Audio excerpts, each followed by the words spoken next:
अस्सलाम वालेकुम स्टूडेंट्स, आज हमारे सामने BSIT फाइल 2024 का टेक्नोलॉजीज का पेपर है। आज हम इसको सॉल्व करते हैं। बिस्मिल्लाहिर्रहमानिर्रहीम।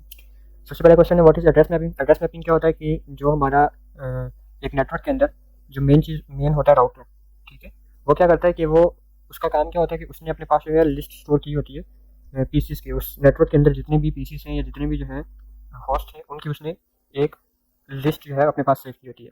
तो राउटर क्या करता है कि वो चेक करता है, उस लिस्ट में से चेक करता है कि मेरे पास जो रिक्वेस्ट आई है वो किस पीसी के पास जानी है, ठीक है। इस प्रोसेस को कहते हैं एड्रेस मैपिंग। ये क्या है कि is a process of translating a logical address like in IP into a physical address like a MAC address, ठीक है। आईपी जो होती है वो चेंज होती है लेकिन मैक एड्रेस जो है वो सेम रहता है। तो वो क्या करता है कि लॉजिकल एड्रेस को मैप करता है फिजिकल एड्रेस के ऊपर, ठीक है, या फिजिकल एड्रेस को मैप करता है लॉजिकल एड्रेस के ऊपर।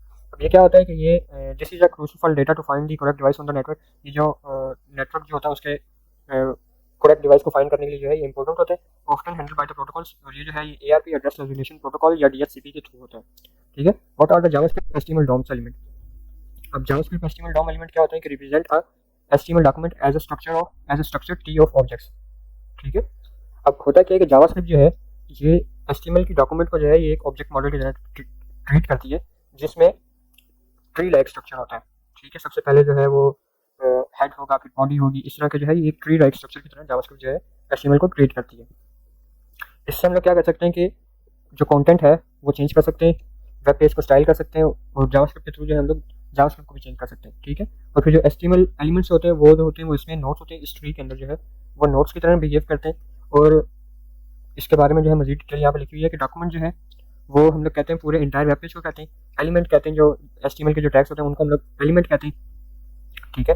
और जो टेक्स्ट नोट होता है वो एलिमेंट के दरमियान में जो भी टेक्स्ट आपने लिखा होगा वो टेक्स्ट नोट होगा, और एलिमेंट के जो है एट्रीब्यूट्स होंगे, जैसे मैं यहाँ पे लिख लेता हूँ क्लास वगैरह जो है, इस तरह के जो एट्रीब्यूट्स मैं लिख लेता हूँ वो एट्रीब्यूट नोट्स होंगे, ठीक है। वो भी इसके साथ ही होंगे, जो हमारा जो एलिमेंट है उसके साथ कनेक्टेड होंगे वो। What is Java AWT text field. अब ये जो जावा AWT टेक्स्ट फील्ड है ये HTML के अंदर जो हमारा इनपुट का जो टैग होता है उसकी तरह ही होती है, ठीक है। लेकिन इसमें जो है आप सिंगल लाइन को लिख सकते हैं, सिंगल लाइन टेक्स्ट को जो है आप लिख सकते हैं, एडिट कर सकते हैं, इनपुट यूज़र जो है उसके ज़रिए जो है इनपुट दे सकता है, ठीक है। और ये जो है ये ग्राफिकल यूज़र इंटरफेस का कंपोनेंट है, ठीक है, जो कि किसके साथ आता है AWT टूल किट के साथ आता है, ठीक है। यूज़ कहाँ पे होता है, जहाँ पे आपको यूज़र नेम और पासवर्ड्स वगैरह जो है पासवर्ड तो नहीं, स्मॉल टेक्स्ट सर्च बॉक्सेज जो है, इस तरह की जो इन्फॉर्मेशन जो है वो आपने देनी होती है, तो वहाँ पे हम लोग जावा AWT टेक्स्ट फील्ड को यूज़ करते हैं, ठीक है, जावा के अंदर। What is a class, right syntax of the class in Java. अब क्लास क्या होती है, क्लास इज अ ब्लूप्रिंट और template of for creating objects in programming, object oriented programming, ठीक है। अच्छा, क्लास क्या होती है, क्लास निकला है वर्ड क्लासिफिकेशन से, ठीक है। आप किसी भी चीज़ की जो है क्लासिफिकेशन करते हैं तो वो क्या होती है, एक क्लास होती है। तो हम लोग क्या करते हैं कि जब रियल लाइफ ऑब्जेक्ट को जब हम लोग मैप करते हैं किसी चीज़ के लिए तो हम लोग उसका एक स्ट्रक्चर बनाते हैं, एक उसका ब्लूप्रिंट बनाते हैं, ठीक है, प्रोग्रामिंग लैंग्वेजेस में। तो उनको हम लोग कहते हैं ये क्लास है। It defines the common properties, मतलब इसके अंदर क्या होता है, कॉमन प्रॉपर्टीज होती हैं जो कि हर ऑब्जेक्ट के लिए जो है वो सेम होती है। डेटा होता है जो वेरिएबल्स की फॉर्म में स्टोर हो रहा होता है, और फिर बिहेवियर होता है जो मेथड्स या फंक्शंस की फॉर्म में। अच्छा, ये जो है हमारी ये जो मेथड में और फंक्शन में जो है फ़र्क क्या होता है। जो मेथड होते हैं वो होते हैं ऑब्जेक्ट के साथ, ठीक है, यानी ऑब्जेक्ट के ऊपर जो हम लोग ऑपरेशन परफॉर्म कर सकते हैं, फंक्शन बना सकते हैं, वो होते हैं मेथड्स जो कि क्लास के अंदर डिफाइन होते हैं, ठीक है। फ्रेंड फंक्शन के जरिए जो है आप वो भी कर सकते हैं, ठीक है, इसको बना भी सकते हैं। और दूसरी बात ये है कि जावास्क्रिप्ट में जो भी आप फंक्शन बनाते हैं हम लोग उनको कहते हैं मेथड्स, क्योंकि जावास्क्रिप्ट जो है वो है ही ऑब्जेक्ट ओरिएंटेड लैंग्वेज, ठीक है। वो HTML को एक ऑब्जेक्ट की तरह ट्रीट करेगी। तो हम लोग इसके अंदर जो फंक्शंस होते हैं, हम लोग जावास्क्रिप्ट के अंदर जो फंक्शंस होते हैं उनको मेथड्स कहते हैं, ठीक है। तो फंक्शन जो है वो ऑब्जेक्ट के अलावा, क्लास के अलावा भी हो सकता है, लेकिन मेथड जो है ये क्लास के साथ ही होते हैं। हम लोग जनरली उसको मेथड कहते हैं जो कि क्लास के अंदर या ऑब्जेक्ट के साथ जो है ये यूज़ हो रहा हो, किसी ऑब्जेक्ट के ऊपर कॉल हो रहा हो। अच्छा, फिर जावा के अंदर क्लास लिखने का सिंटैक्स क्या, सबसे पहले आप एक्सेस मॉडिफायर लिखते हैं, पब्लिक प्राइवेट और प्रोटेक्टेड, ये तीन जो होते हैं ये इसके एक्सेस मॉडिफायर होते हैं। उसके बाद आप क्लास का कीवर्ड लिखते हैं और क्लास का नेम लिखते हैं, ठीक है। और फिर उसके बाद जो है आप एक्सटेंड करके वो आर्क्स वगैरह जो है इस तरह के आप आर्गुमेंट्स वगैरह पास करते हैं, ठीक है। और फिर जो है इंटरफेस नेम वगैरह ये आप देना चाहें तो दे सकते हैं। उसके बाद क्या होता है कि आप एक्सेस मॉडिफायर लिख के, एक्सेस मॉडिफायर यहाँ पे लिखना जो है वो ऑप्शनल होता है, ठीक है, लेकिन आपने प्राइवेट या प्रोटेक्टेड जो है उस तरह आपने करना हो तब आप यहाँ पे एक्सेस मॉडिफायर लिख देते हैं। और फिर आप डेटा टाइप लिख के आगे जो है उसका वेरिएबल का जो है वो नेम लिखते हैं, ठीक है। फिर उसके बाद जो है आप कंस्ट्रक्टर किस तरीके से बनाते हैं, एक्सेस मॉडिफायर लिखेंगे आप यहाँ पे सबसे पहले, वी पब्लिक प्रोटेक्टेड और प्राइवेट जो है उनमें से कोई एक यहाँ पे लिखेंगे, फिर आगे क्लास का नेम लिखेंगे और आप कंस्ट्रक्टर बना लेंगे। बेसिकली ये सेम ही है जैसे आप सी में बनाते हैं उसी तरीके से ही है, लेकिन सी में हम लोग क्या करते थे कि सी में C++ में सॉरी, आप यहाँ पे ऊपर पब्लिक लिखते थे, ठीक है, और नीचे जो है जस्ट आप वो कंस्ट्रक्टर का नेम उस तरीके से लिखते थे। यहाँ पे आपको थोड़ा सा डिफरेंटली आपको करना पड़ेगा। फिर उसके बाद है ये बिहेवियर और एक्शन, जो बाकी के जो होते हैं कंस्ट्रक्टर के अलावा जो होते हैं फंक्शंस, उनमें आप क्या करते हैं, जस्ट आप रिटर्न टाइप लिखते हैं, बाकी सारा प्रोसीजर जो है वो कंस्ट्रक्टर की तरह का ही होते हैं। अच्छा, फिर उसके बाद है right difference between rest in P3P। अब ये दोनों जो हैं ये एक किस्म के आप कह लें कि ये प्रोटोकॉल से हैं। रेस्ट क्या करता है कि हम लोग रेस्ट के जरिए जो हम लोग बनाते हैं रेस्ट API बनाते हैं, ठीक है। उसके अंदर हम लोग क्या करते हैं कि get, post, put and delete जो है इस तरीके के मेथड्स हैं वो रेस्ट API के जरिए हम लोग कॉल करते हैं। ये अगर मर्न में आप लोगों में से किसी ने काम किया हो, मर्न में या किसी और टेक स्टैक में आपने काम किया हो, तो उसमें क्या होता है कि आप सर्वर जो है वो अलग से बनाते हैं, ठीक है, और फ्रंट एंड जो है आप रिएक्ट के ऊपर या एंगुलर के ऊपर या Vue.js के ऊपर जो है आप जो फ्रंट एंड होता है वो अलग से बनाते हैं। तो बेसिकली जो आपका बैक एंड बना हुआ होता है वो आप रेस्ट API की तरह ही बनाते हैं उसको, ठीक है। इसके फुल फॉर्म क्या है, रिप्रेजेंटेशनल स्टेट ट्रांसफर। ये क्या है, an architectural style for designing network application, ठीक है, APIs वगैरह बनाने के लिए जो हम लोग ये यूज़ करते हैं। फिर focus is on using HTTP methods, ये जो है इससे हम लोग HTTP मेथड्स जो है वो डिफाइन करते हैं to manage resources use for building modern scalable web services, ठीक है, जो आजकल की जो मॉडर्न जो वेब सर्विसेज बन रही है उसमें जो है हम लोग यूज़ करते हैं। अच्छा, बेसिकली जो रेस्ट API है ये हम लोग बनाते किस लिए, हमने जो है हमने बनानी है एक ऐप बनानी है, और उसी ऐप की उसका जो बैकएंड होगा वही हमने सेम रखना है वेब के लिए भी, ठीक है। तो दो मेथड हैं, एक तो आप प्रोग्रेसिव वेब ऐप बना रहे, ठीक है। आप प्रोग्रेसिव वेब ऐप में क्या होता है कि आप सिर्फ जो है इंटरफेस बनाते हैं, ठीक है, चल रहा वो ब्राउजर के अंदर ही होता है, लेकिन आपको जो यूज़र है उसको ये लगता होता है कि हम लोग बना रहे हैं, हम लोग ऐप यूज़ कर रहे हैं, ठीक है। यूज़र को लगता है कि वो ऐप यूज़ कर रहा है, लेकिन असल में ऐप जो होती है वो ब्राउजर में ही चल रही होती है, ठीक है। और दूसरा मेथड ये होता है कि आप रेस्ट API बना लें, ठीक है, यानी आप सर्वर आप अलग से बनाएं और फ्रंट एंड जो है वो आप अलग से बनाएं, ऐप के लिए भी और वेब के लिए भी, तो उसमें हम लोग रेस्ट यूज़ करते हैं, ठीक है। फिर P3P क्या है, प्लेटफॉर्म फॉर प्राइवेसी प्रेफरेंसेस। ये जो है ये प्राइवेसी प्रोटोकॉल था, ठीक है। इसके जरिए आप क्या करते थे कि वेबसाइट की जो है प्राइवेसी वगैरह क्या है वो आप मशीन रीडेबल फॉर्मेट में जो है आप लिखते थे, XML फॉर्मेट में इस तरीके से आप लिखते थे इसको, ताकि मशीन जो है वो समझ सके प्राइवेसी पॉलिसीज़ को, ठीक है। लेकिन ये पुराना हो गया, आउटडेटेड हो गया, अब इसको कोई नहीं यूज़ कर सकता। आप ह्यूमन लैंग्वेज में जो है ह्यूमन रीडेबल फॉर्मेट में जो है आप प्राइवेसीज लिखते हैं अपनी वेबसाइट के लिए।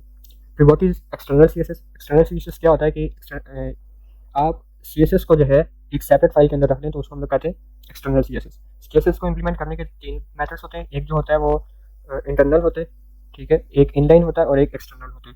तो जो जब आप सेपरेट फाइल के अंदर रखते होते हैं तो वो एक्सटर्नल CSS बन जाती है, ठीक है। तो उसको जो है हम लोग HTML डॉक्यूमेंट के अंदर या जो भी हमारा फ्रंट एंड होता है उसके अंदर हम लोग उसको लिंक करते हैं। What is the event listener method in JavaScript. अच्छा, इवेंट लिस्टनर जो है ये एक इवेंट लिस्टनर होते हैं HTML के अंदर और एक होते हैं जावास्क्रिप्ट के अंदर। तो जो जावास्क्रिप्ट के अंदर है हम लोग उसको जावास्क्रिप्ट टैग के अंदर लिखते हैं, ठीक है। मैं आपको बताता हूँ, दोनों बता देता हूँ। तो write a program to calculate the factorial of a number in JavaScript. अच्छा, ये जो है ये हमने प्रोग्राम लिखना है जो फैक्टोरियल को कैलकुलेट करेगा जावास्क्रिप्ट की हेल्प से। सबसे पहले हम लोग इवेंट लिस्टनर के बारे में बता देते हैं। Event listener is a method. अब यहाँ पे मेथड क्यों कह रहे हैं, क्योंकि जावास्क्रिप्ट जो है वो ऑब्जेक्ट ओरिएंटेड लैंग्वेज है, ठीक है।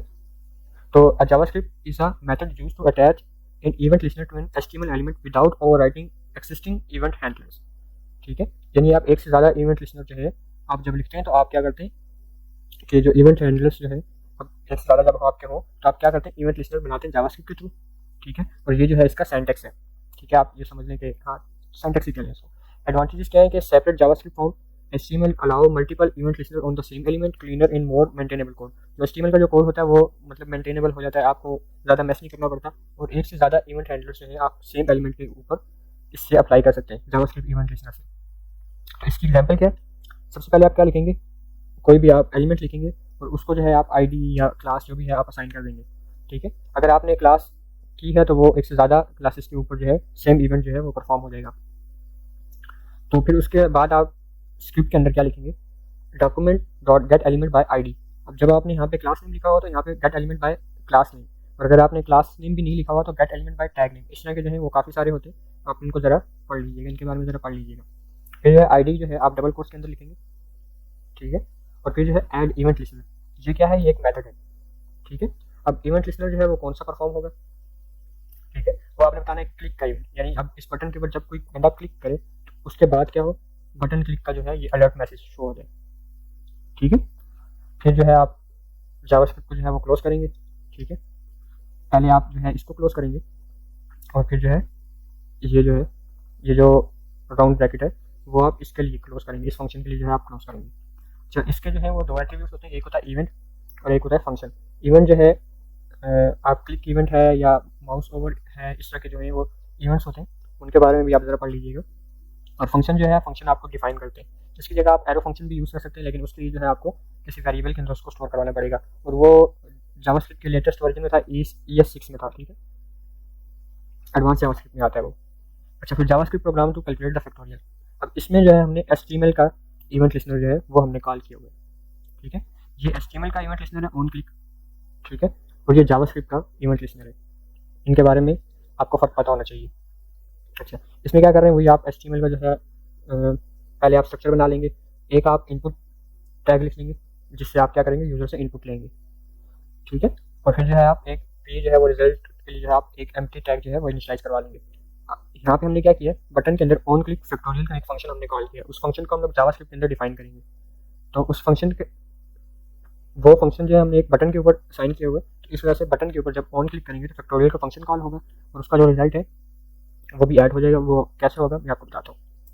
सबसे पहले क्या हुआ कि document dot gate element by ID नम इसकी ID थी, ठीक है। तो इससे क्या होगी, इसकी जो वैल्यू होगी वो उठा के n में स्टोर हो जाएगी, ठीक है। फिर क्या होगा कि let fact equals to y, जैसे हम लोग C में या C++ में इंट लिखते थे, जावास्क्रिप्ट में हम लोग लेट वार या कॉन्स्ट इस तरीके से जो है हम लोग वो लिखते हैं, ठीक है। फिर उसके बाद हम लोग लूप चलाएंगे, लूप में आपने क्या किया, लेट i इक्वल्स टू 1, ये लेट आप ना भी लिखें तब भी ये काम चल जाएगा, i इक्वल्स टू 1 लिखते हैं बेशक, i इक्वल्स टू 1 करेंगे तो फिर i is less then n, n क्या है, n वो वैल्यू है जो यूज़र इंटर करेगा जिस तक का फैक्टोरियल चाहिए, यानी फॉर एग्जांपल यूज़र ने इंटर किया 5, तो i is less than equal to 5, i plus plus, उसी तरीके से जिस हम लोग C में लूप लगा रहे थे बिल्कुल उसी तरीके से है। फैक्ट मल्टीप्लाई इक्वल्स टू 1, ये भी आप लोगों को पता होगा, ठीक है। ये सारा कुछ करने के बाद मेन जो बिगनर्स जो गलती करते होते हैं वो ये गलती करते होते हैं कि आपके पास रिजल्ट तो आ गया, लेकिन रिजल्ट को आपने फ्रंट एंड के ऊपर भेजना भी है, यूज़र को शो भी करवाना है, ठीक है। तो उसके लिए आप क्या करेंगे, रिजल्ट की जो है टैग उसको आप लोग ID के जरिए कॉल करेंगे और उसके इनर HTML के अंदर आप क्या कर देंगे, फैक्टोरियल इक्वल्स टू, अब ये जो है ये स्ट्रिंग कॉन्केटिनेशन के लिए और फैक्ट जो है वो जो है इस यहाँ पे प्रिंट हो जाएगा, ठीक है। फिर उसके बाद ये P3P ऊपर भी आया हुआ था, यहाँ पे भी आ गया। तो ये क्या है बेसिकली, जैसे मैंने ऊपर बताया, is a W3 standard that allows user to declare privacy policies in machine readable format so browser can automatically understand how user data is handled, ठीक है। ये ब्राउजर के लिए, ब्राउजर को बताने के लिए था कि प्राइवेसी पॉलिसीज क्या है किसी वेबसाइट की। वर्किंग क्या है कि website define it's privacy policy in XML format, ठीक है। XML फॉर्मेट में जो वेबसाइट होती है वो अपनी प्राइवेसी पॉलिसी जो डेवलपर होता है वो डिफाइन कर लेता है, ब्राउजर उसको रीड करता है, ठीक है। Compares the privacy with users privacy setting, और जो यूजर की प्राइवेसी सेटिंग होगी उसके साथ कंपेयर करता है और फिर उसके बाद ये डिसाइड करता है कि कुकीज़ को अलाउ करना है या डेटा शेयर करना है, ये चीज़ जो है ब्राउजर डिसाइड करता है। यूजर्स के क्या थे, help users understand privacy practices, enable browser to control cookies automatically, यानी ये ब्राउजर जो है इसके जरिए जो है कुकीज़ को ऑटोमेटिकली हैंडल कर लेता था। Improve trust between user and website, user और वेबसाइट के दरमियान जो ट्रस्ट था, यूज़र और वेबसाइट के दरमियान जो ट्रस्ट था उसको ये इंप्रूव करता था। फिर इसकी पॉलिसी क्या है, ठीक है, मतलब इसकी एग्जांपल क्या, सॉरी पॉलिसी मैंने बोल दी। तो आप जो है जिस तरीके से उसमें XML में कोड लिखते थे बिल्कुल उसी तरीके से जो है आप यहाँ पे भी इसका कोड लिख देंगे। तो ये था आज का हमारा पेपर, उम्मीद करता हूँ आपको समझ में आ गया होगा। इजी सा पेपर था, लेकिन इससे रिलेटेड जो भी आपके क्वेश्चन होंगे वो आप कमेंट सेक्शन में बता सकते हैं और साथ साथ अपने रिव्यूज़ जो है वो भी आप कमेंट सेक्शन में दे सकते हैं। बहुत शुक्रिया, अल्लाह हाफिज़।